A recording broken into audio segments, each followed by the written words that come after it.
So I remember hearing as a young man a phrase that really kind of revolutionized my life. It was a speaker. I can't remember if it was on the radio or if it was live, doesn't really matter. But what the speaker said was that love is not an emotion. I never thought of it that way. Of course love is an emotion.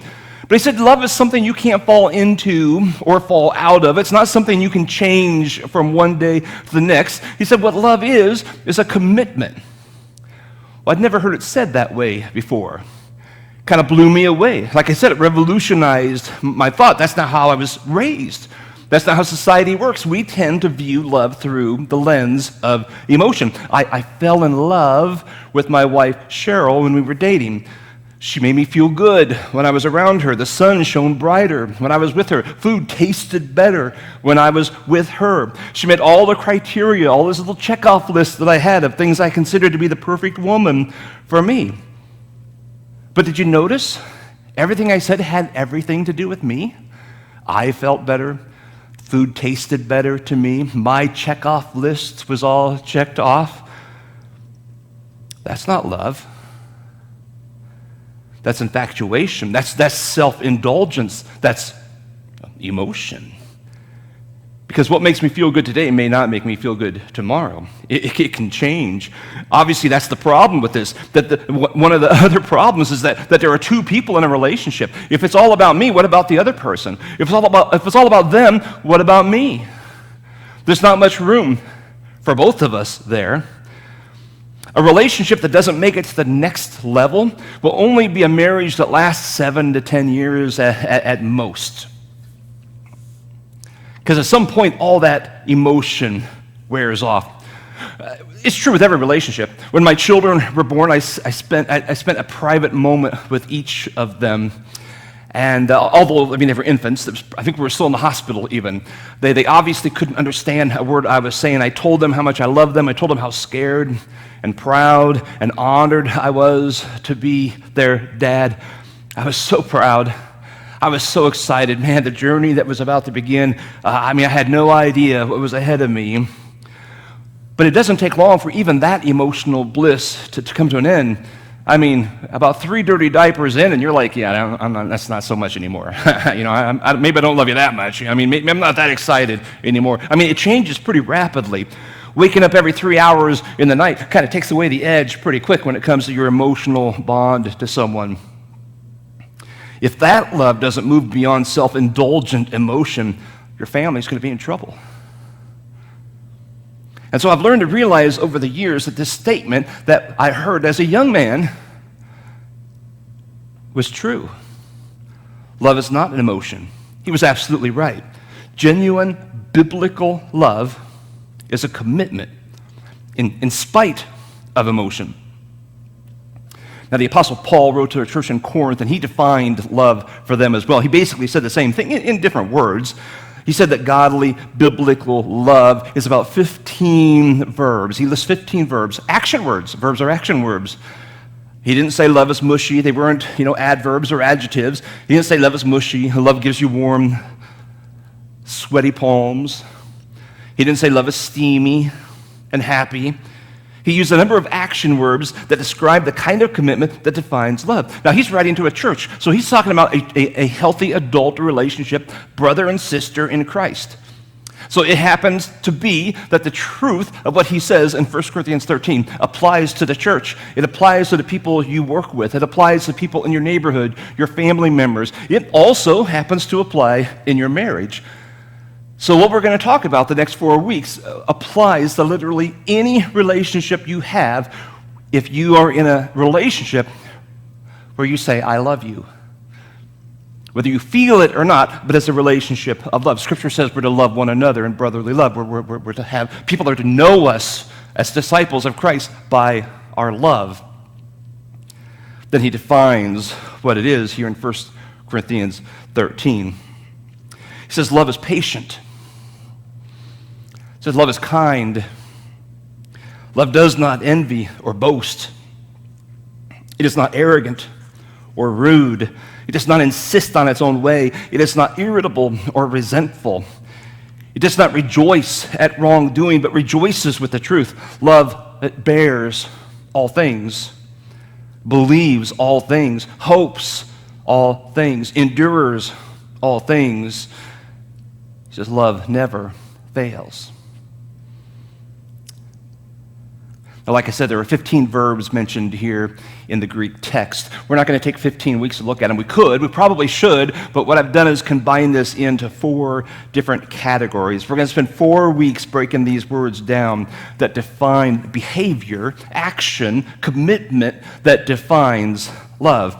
And we're going to begin with what may seem like the least sensational of the words in this list. They're a little bit boring, even. They're not sexy. They would probably sound a little awkward on a Hallmark card because they show up in the mundane, everyday, day-to-day experiences of life. But they're the essence of what this commitment is that's called love. And the absence of these behaviors verifies an absence of love. No matter what's being said or what emotions are being displayed, it's these actions that tell you if a person loves you or not, or if you love another person or not. Today we're going to look at 3 words: patient, kind, and not rude. Right? So, okay, 4 words. Patient, kind, and not rude. Patience refers to long forbearance towards someone. The long forbearance. The King James, sometimes I like to just look at other versions, compare it, to what the ESV, what we read, says. The King James Version uses the phrase, suffereth long.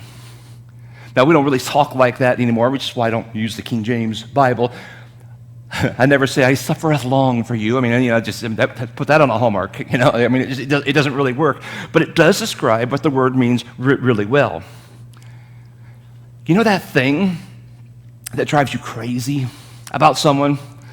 A sound, an awkward habit, some noise that they make, a way they speak sometimes, maybe the voice themselves, the way they look at times, the things they watch on TV or listen to in the car, how they spend their free time.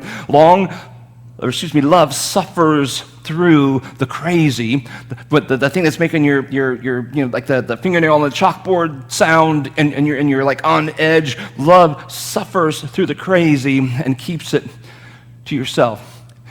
Here's the deal. With love, you don't have to tell everyone everything that bothers you about them. I mean, there's some stuff you can just kind of keep to yourself. Let it bother you. Used to be a guy, a friend of mine, who years and years ago, like a long time ago, it was in a small church that I was at. It had a tile floor, so everything kind of echoed in there. It was a very sterile type environment, but it was a church setting. And every Sunday, during a quiet time, I don't remember if it was communion time, maybe it was during the sermon time, whatever. All of a sudden you hear this.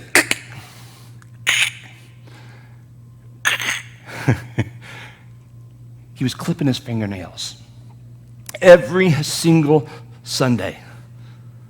Now, once I figured out what was going on, and I realized, the first time you're like, oh man, maybe the guy's just raised by wolves or something. Maybe he doesn't know any better, I don't know. But then it happens the next week, and it happens the next week. And it happens, I wanted to go smack him in the face. I wanted to say, dude, stop it. Put away the fingernail clippers, the fingernail clippers. We don't need to hear that. But that's not what love does. Love suffereth long through something like that. See, it wasn't a moral issue. It may have grossed out a few people, like everybody within 25 feet of him or so, but nobody got hurt. Love says, let it go. Love says, just bear with it. Suffer through it. Now, if you have an adult relationship, you ought to be able to have an adult conversation and say, hey, man, do you know how gross that is? Honestly, can you back off the fingernail thing in the middle of church? Some people are getting grossed off by this. You can have an adult conversation with that.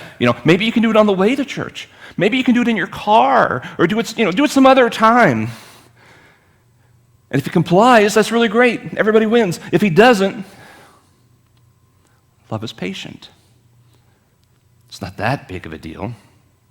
See, the great thing about patience is it doesn't have to do with him. It has to do with me. How am I responding to that behavior? How am I responding to that thing that's driving me crazy? Am I suffering through it, or am I getting all bent out of shape because you're not making me happy, you're not serving me, I have needs too, blah, blah, blah, all that stuff that we talk about in culture today. It has to do with me. One person put it this way: patience is the ability to idle your motor when you feel like stripping your gears. Patience. Love is patient. Another thing love is kind. Kindness refers to an active goodness on someone's behalf.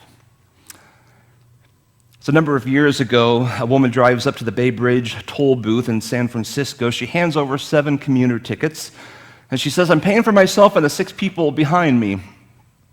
One after another, the next 6 cars drove up to the toll booth, and the toll booth operator said, "Hey, some lady in front of you and ahead of you already paid your fare. Have a nice day." The woman had read something on an index card that was taped to her friend's refrigerator. It said, "Practice random kindness and senseless acts of beauty." The phrase kind of stuck with her. She wrote it down. Judy Foreman spotted the same phrase, spray painted it on a warehouse wall. She began putting it on the bottom of her letterhead, on the bottom of her business cards. Her husband, Frank, liked the phrase so much he wrote it on the board of his 7th grade class. He's a teacher. One of his students was the daughter of a local columnist. The columnist put it in the newspaper. The idea caught on, and over the years, it's been seen everywhere. You've seen it. You've heard the phrase before. It's been on bumper stickers. It's on letterheads. It's on business cards. Books have been written about it. Stories told. Movies have been created. All about that simple idea of randomly treating people to acts of kindness. Put a coin into a parking meter of someone who's about to have their meter run out. Find a few friends, clean up someone's house, maybe rake their yard or mow their yard or shovel their snow if it's wintertime, whatever the situation might be. Laura Adair calls it guerrilla goodness. Said it begins with slowly, with a single act, begins to spread to people who've been touched by it. Apostle Paul calls it kindness. Love is kind. Have you ever noticed how much easier it is to be kind to strangers than the people you're closest to? You might open the door for a stranger just to be nice, but let that same door close in your wife's face when she's walking behind you. You're just not thinking about it. What's up with that? You might give someone coming out of a driveway some space to help them get into traffic, but then you'll come here on a Sunday morning and park as close as you can to the door, making someone else walk a little bit further than you did because you're thinking about yourself. Sometimes, we're looking for that big thing to show our love to people.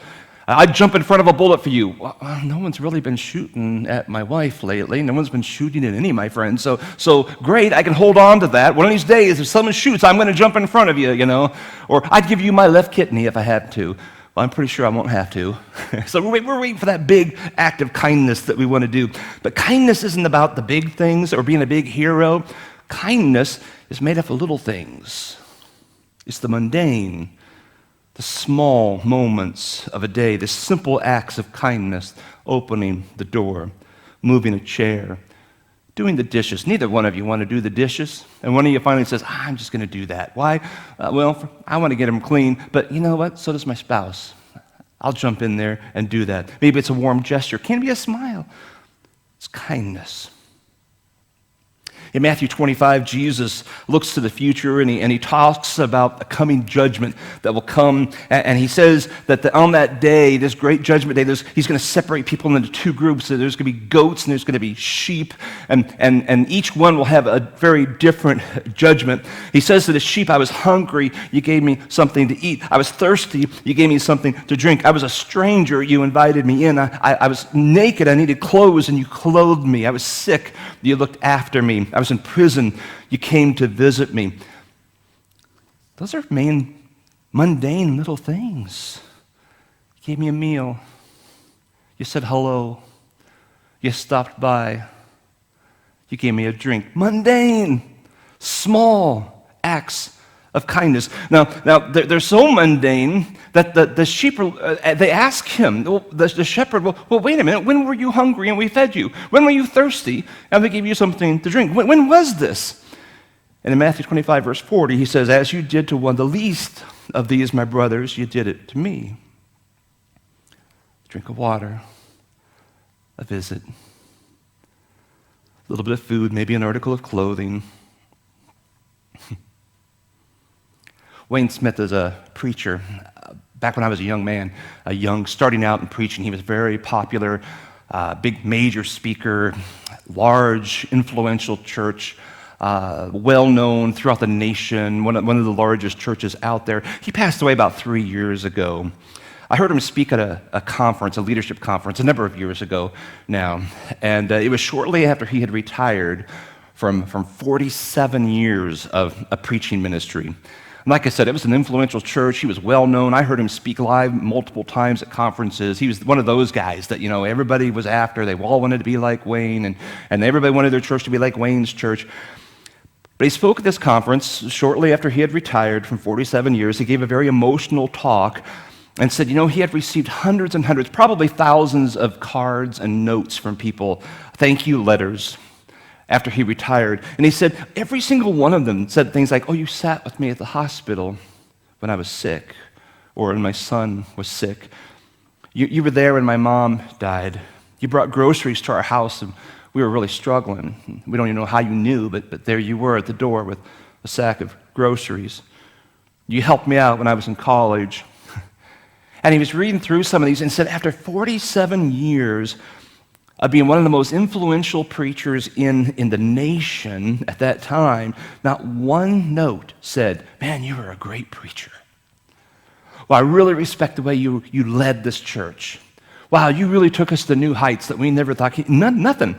It was the simple acts of kindness that he did that made such an impact on the people of his church and in his ministry.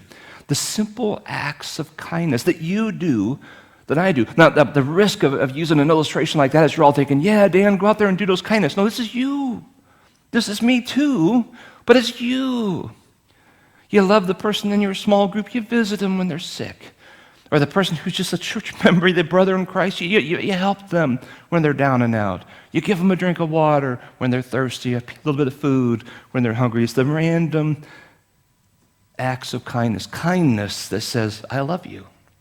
I'm paying attention to your needs, and I'm helping you. That's love.